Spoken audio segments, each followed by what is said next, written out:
Well, nutrient burn is basically a toxic symptom in a plant.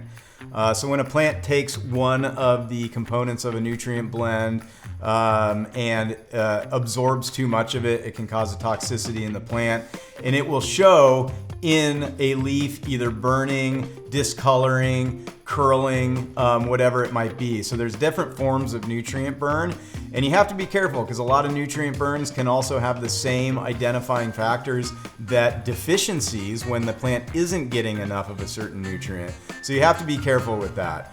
The best way to go about it is if you don't know how much nutrients your plant can uptake, start on the lighter side of things and slowly build up in ppm until you start to see either overly dark green foliage or slight tip burn, and then pull back from there by 100 ppm or so.